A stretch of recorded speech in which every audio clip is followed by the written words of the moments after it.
ಅಭಿವೃದ್ಧಿ ಯಾವುದೇ ದೃಷ್ಟಿಯಿಂದ ಶಿಕ್ಷಣ ಕ್ಷೇತ್ರದಲ್ಲಿಲ್ಲ, ಆರೋಗ್ಯ ಕ್ಷೇತ್ರದಲ್ಲಿಲ್ಲ, ರಸ್ತೆಗಳೆಲ್ಲ, ನೀರಾವರಿ ಯೋಜನೆಗಳೆಲ್ಲ ಮತ್ತು ಗ್ರಾಮೀಣಾಭಿವೃದ್ಧಿ ಪಂಚಾಯತ್ ರಾಜ್ ಇಲಾಖೆ ಅಂತೂ ಮಲ್ಕೊಂಡು ಬಿಟ್ಟಿದೆ. ಹೀಗಾಗಿ ಇವತ್ತು ನಾಡಿನ ಜನ ಸಂಕಷ್ಟದಲ್ಲಿದ್ದಾನೆ. ಬರೀ ಭ್ರಷ್ಟಾಚಾರದಲ್ಲಿ ಮುಳುಗೋಗಿದೆ ಸಿದ್ದರಾಮಯ್ಯನವ್ರ ಸರ್ಕಾರ. ಅದಕ್ಕಾಗಿ ನಾನು ಒತ್ತಾಯ ಮಾಡ್ತೇನೆ, ಇಂಥ ಸರ್ಕಾರ ಮುಂದುವರಿಬಾರ್ದು, ಗೌರವದಿಂದ ರಾಜೀನಾಮೆ ಕೊಡಬೇಕು, ರಾಜೀನಾಮೆ ಕೊಟ್ಟು ಚುನಾವಣೆಯನ್ನು ಎದುರಿಸಬೇಕು. ನಾವೆಲ್ಲರೂ ಅರ್ಥ ಮಾಡ್ಕೊಳ್ಬೇಕಾದದ್ದು, ಕರ್ನಾಟಕ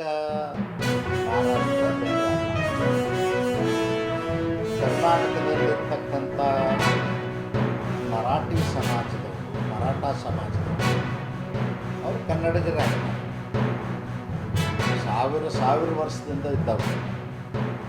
ಇಲ್ಲಿ ಕನ್ನಡಿಗರು, ಮರಾಠಿಗರು ಅನ್ನೋ ಭಾಷೆ ವ್ಯವಸ್ಥೆ ಮೇಲೆ ಯಾವತ್ತೂ ಕೂಡ ಗಲಾಟೆಗಳಾಗಿವೆ. ಆದರೆ ಇವತ್ತು ಕೆಲವು ಕಿಡಿಗೇಡಿಗಳು ಇಂಥ ಕೃತ್ಯಗಳನ್ನು ಎಸಗ್ತಾರೆ ಭಾಷೆ ಹೆಸರು. ಅದಕ್ಕೆ ನಾವೆಲ್ಲರೂ ಅರ್ಥ ಮಾಡ್ತೀವಿ.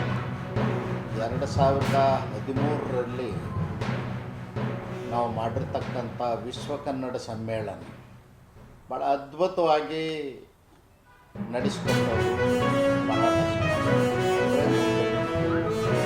ಸಮ್ಮೇಳನವನ್ನು ಮಾಡಿ ಪ್ರತಿ ಮನೆ ಮುಂದೂ ರಂಗೋಲಿ ಹಾಕಿ ಆರತಿ ತಗೊಂಡು ಚಾಮುಂಡೇಶ್ವರಿ ಮೆರವಣಿಗೆ ಮುಹೂರ್ತಪ್ಪ ಹೋಯಿತು ಕನ್ನಡದ.